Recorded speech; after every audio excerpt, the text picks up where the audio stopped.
Good morning, everyone. You know, when you go to Israel, one of the beautiful things is you never know who you're going to meet, who you're going to run into.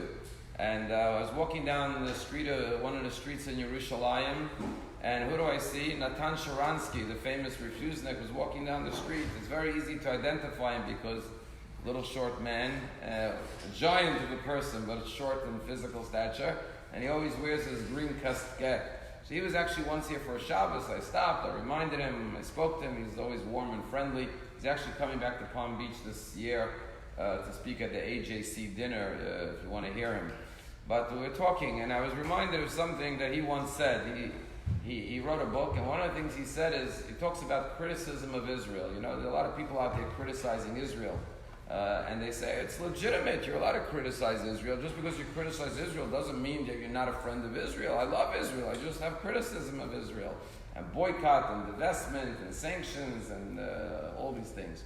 So he says there's something called the 3D test. The 3D test to know if the criticism is proper criticism. So what are the 3D tests? Demonizing. Do they demonize Israel? Do they just criticize something? Or do they demonize Israel? Second D, he says, is double standard. Do they only criticize Israel, single out Israel for criticism, or do they criticize everyone? If they're only singling out Israel, then you know it's not proper criticism. It's not coming from love, it's coming from hatred. And the third D is delegitimization. It's one thing to say, I criticize something about the Israeli policy, government, but to say, therefore, Israel is a delegitimate state, to delegitimize Israel, then you know that it's not criticism, it's anti-Semitism. That's the 3D test that Natan Sharansky says. Today, this week, we start reading the book of Devarim. Now, in English, it's called Deuteronomy. Deuteronomy means the second Torah, the second law, because Moshe is repeating the laws. But we don't call it Deuteronomy, we call it Devarim. Devarim means words. Why is it called the book of Devarim? Because it's Moshe Rabbeinu's final speech, farewell speech to the Jewish people. And how does he begin his words? So our rabbis say he begins with words of rebuke. He starts to review all the mishaps, all the errors, all the failures, all the sins that the Jews committed over 40 years. However, there's a great deal of wisdom that we learn how to criticize. You know, sometimes someone is deserving of some rebuke, of some criticism, but you have to know how to speak the words. And the rabbis learn a lot of things. First of all, they say he only alludes to the things. He doesn't bluntly state them to offend them, to embarrass them. Never embarrass the person you criticize. Another thing the rabbis say is, don't nag somebody over and over and over again. You said it once, it's enough. That's why Moshe waits till the end of his life. Because he says, now I'm going to pass away. I'll say it once and then I'll pass away and I won't have to repeat it 100 times. And many other details that we learn how to rebuke properly. So, when one rebukes, it has to be coming from love. It has to be coming from legitimate concern and care for another person. And then a third thing the rabbis say is that Moshe Rabbeinu says it at the end of his life, because Moshe Rabbeinu is saying to the Jewish people, if I said it earlier, you may think I'm rebuking you for ulterior motives because I want to make my life easier, make my job easier. But now I'm going to pass away. I have nothing to gain or to lose from your behavior. It's only for your benefit. And the most important thing for someone when you speak to them is they should know that you're not doing it for your own benefit, for your own ulterior motives, but you have their best interest in heart.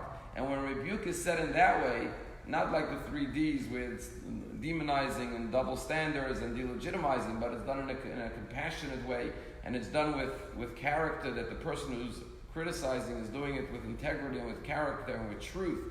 And they do it in a way that they confirm their existence. They don't delegitimize it. They say, you're a wonderful person. However, this one thing needs to be corrected.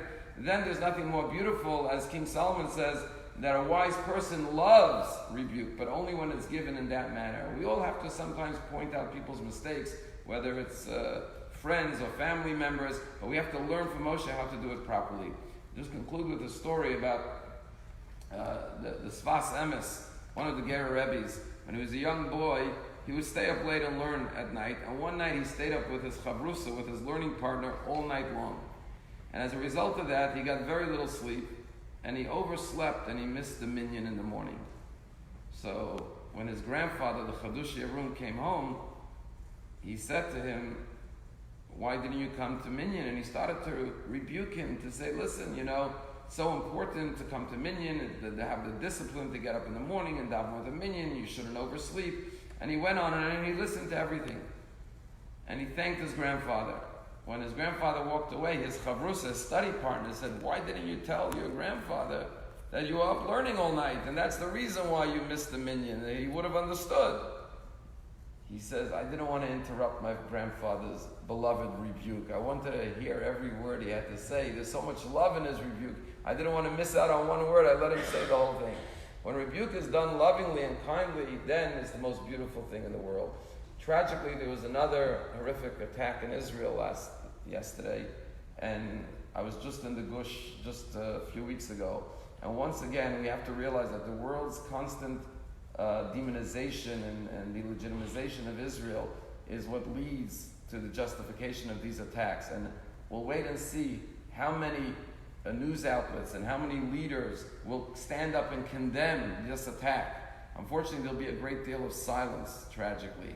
And that's because they legitimize these attacks and they delegitimize Israel. And we should understand there's never, ever any legitimate justification for, God forbid, for terrorism, just like in our country there's no room for terrorism, no matter what one's ideological beliefs are. There's equally no room for terrorism in Israel or any other part of the world, and we have to stand up and condemn this kind of vile evil.